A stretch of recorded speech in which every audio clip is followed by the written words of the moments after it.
this is it's one of the things that kind of concerns me about it. NFL.com's Nick Shook talking about the Browns quarterback situation.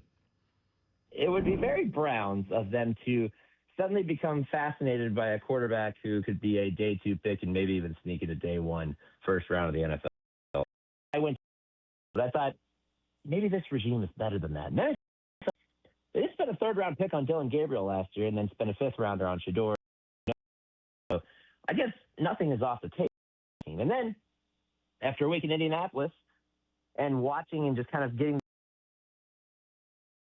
and I thought, oh God, there's like my hunch leaning towards something legitimate. I do believe, based on their interest in him, that they are going to consider another option. I don't think it is going to be the veteran because Deshaun Watson theoretically fills that veteran role that you are looking for in the quarterback room. I would have sent, as we talked about this and disagreed about plenty, before Kevin Stefanski was fired, I would have paired them with Kirk Cousins. Now that Stefanski's gone, that is off the table in my opinion entirely, and I think he heads elsewhere. So I think that the next step for them is to identify somebody in the draft. I would not feel good about the Browns spending their second of 2 first-round picks on Ty Simpson. I think that would be an overdraft.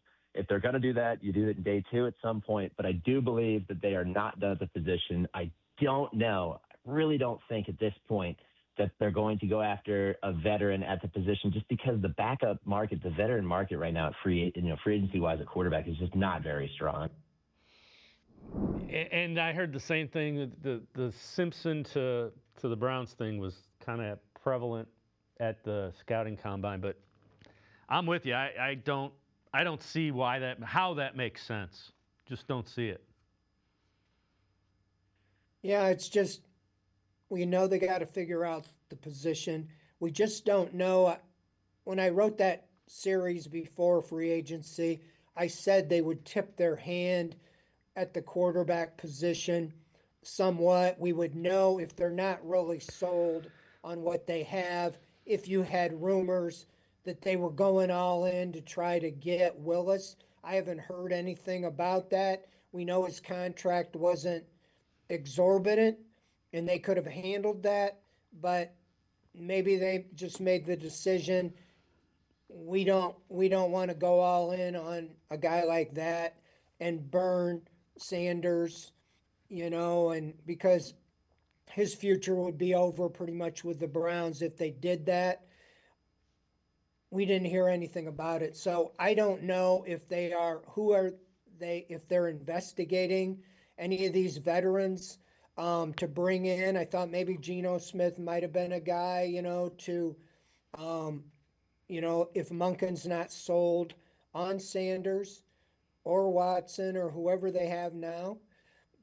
So it's really to be determined. But I think it's a mistake to not bring in somebody. I'll just say that while we're talking about the quarterback, because I watched Deshaun Watson at Greenbrier twice, and he looked really good in training camp, and I thought he was going to be way better than he was.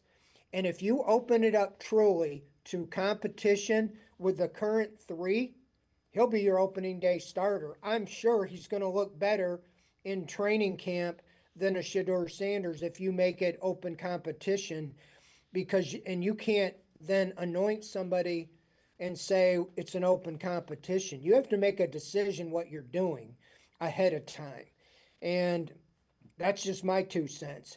If you go with Watson, you might win a few more games, but you pretty much, extinguished the future here with Sanders. I don't think you're telling him that he's not, worth playing to see what you have there. So that's just my opinion. Unless you bring in somebody, a clear-cut starter, and I thought that would be Willis, I don't know if they'll go after Kyler Murray or one of the guys that are available like Kirk Cousins or whatever. And so that's what needs to play out and see really what they're thinking. Yeah, and Kyler Murray is going to end up being a free agent, so he's going to have a choice, which it'll be interesting to see.